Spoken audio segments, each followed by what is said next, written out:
इस माह को बहुत ही पवित्र माना गया है। इस माह में ही भगवान विष्णु अपनी योग निद्रा से जाग जाते हैं और तब सभी तरह के मांगलिक कार्य प्रारंभ हो जाते हैं। इसी कार्तिक मास में दीपावली का महापर्व आता है। पुराणों में कार्तिक मास की महिमा का वर्णन मिलता है। इस माह में दीपदान, स्नान, विष्णु पूजा और तुलसी पूजा के साथ ही पौराणिक कथा सुनने का बहुत ही खास बहुत होता है। आओ पढ़ते हैं कार्तिक मास की कथा। कार्तिक मास की कथा। एक नगर में एक ब्राह्मण दंपत्ति रहते थे। वे दोनों प्रतिदिन 7 कोस दूर गंगा और यमुना नदी में स्नान करने जाते थे।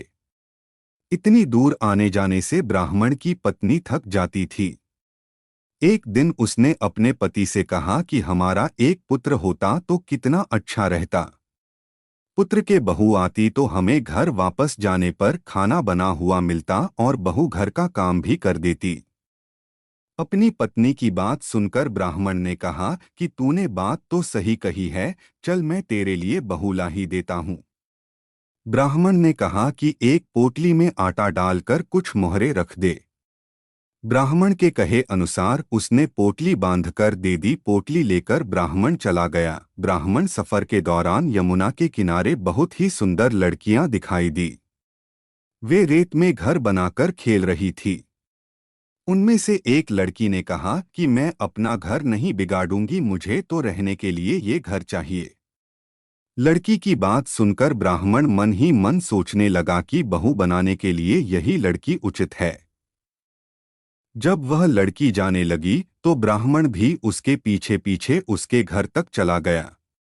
वहां जाकर ब्राह्मण ने उस लड़की से कहा, बेटी कार्तिक मास चल रहा है, इसलिए मैं किसी के घर खाना नहीं खाता। मैं अपने साथ आटा लेकर आया हूँ। तुम अपनी माता से पूछो कि क्या वह मेरे लिए आटा छानकर 4 रोटी बना देगी। यदि वह मेरा आटा छानकर रोटी बनाएगी तो ही मैं रोटी खा लूंगा। लड़की ने जाकर अपनी माँ को ये सारी बात बताई। माँ ने कहा, उचित है। जाकर ब्राह्मणदेव से कह दो कि वह अपना आटा दे देल, मैं रोटी बना दूंगी। जब वह आटा छानने लगी तो आटे में से मोहरें निकली। वह सोचने लगी कि जिसके आटे में इतनी मोहरें हैं, उसके घर में कितनी मोहरें होंगी। जब ब्राह्मण खाना खाने बैठा तो लड़की की माँ ने उस ब्राह्मण से पूछा, क्या आपका कोई लड़का है और क्या आप उस लड़के की सगाई करने जा रहे हो। यह सुनकर ब्राह्मण ने कहा कि मेरा लड़का तो काशी में पढ़ने गया हुआ है, लेकिन यदि तुम कहो तो खांड कटोरे से विवाह करके तेरी बेटी को अपने साथ ले जाऊं। लड़की की माँ ने कहा, ठीक है ब्राह्मण दे। इस पर लड़की की माँ ने लड़की की खांड कटोरे से शादी करके ब्राह्मण के साथ भेज दिया। ब्राह्मण ने घर आकर कहा, रामू की माँ दरवाजा खोलकर देख, मैं तेरे लिए बहू लेकर आया हूँ। ब्राह्मण की पत्नी भीतर से ही बोली, हमारे तो कोई बेटा बेटी नहीं है, तो बहू कहाँ से आए। दुनिया ताने मारती थी, अब आप भी मारने लगे। ब्राह्मण ने कहा, तू दरवाजा खोलकर तो देख। जब ब्राह्मणी ने दरवाजा खोला तो सामने बहू को खड़ी देखा। उसने बहू का स्वागत किया और आदर सत्कार से अंदर ले गई। अब जब ब्राह्मण अपनी पत्नी के साथ नदी स्नान करने जाता तो पीछे से बहू घर का सारा काम करके और खाना बनाकर रखती थी। वह उनके कपड़े धोती और रात को हाथ पैर भी दबाती थी। इस तरह बहुत दिन बीत गए। ब्राह्मणी ने अपनी बहू से कहा कि बहू कभी भी चूल्हे की आग मत बुझने देना और मटके का पानी खत्म मत होने देना, परंतु एक दिन चूल्हे की आग बुझ गई। यह देखकर बहू घबरा गई और भागी भागी अपनी पड़ोसन के पास गई और कहा कि मेरे चूल्हे की आग बुझ गई है, मुझे थोड़ी आग चाहिए। मेरे सास ससुर सुबह 5 बजे से गए हुए हैं। वह थके हुए घर आएंगे, इसलिए मुझे उनके लिए खाना बनाना है। यह सुनकर पड़ोसन ने कहा कि तू तो बावली है, तुझे यह दोनों मिलकर पागल बना रहे हैं। इनके कोई पुत्र नहीं है, ये निसंतान है। बहू ने कहा, नहीं ऐसा मत बोलो, इनका बेटा तो बनारस काशी में पढ़ने गया हुआ है।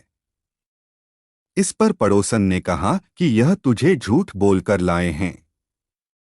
मेरी बात सच मान, इनके कोई बेटा नहीं है।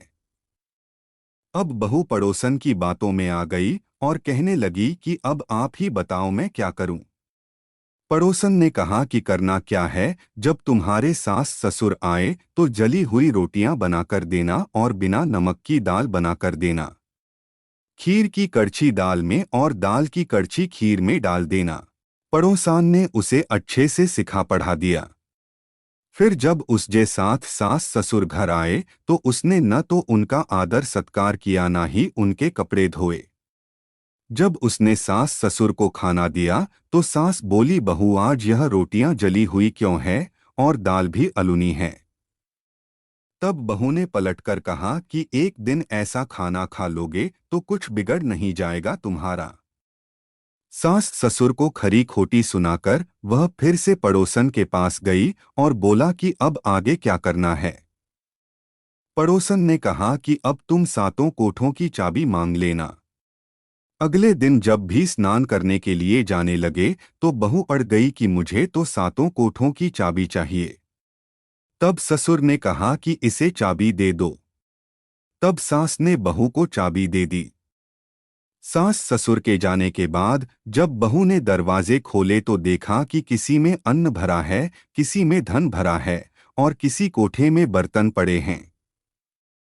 जब उसने सबसे ऊपर का सातवां कोठा खोला तो देखा कि शिवजी, पार्वती माता, गणेश जी, लक्ष्मी माता जी, पीपल, पथवारी, कार्तिक के ठाकुर, राई, दामोदर, तुलसी जी का बिड़वा, गंगा, यमुना और 33 कोटि देवी देवता विराजमान हैं।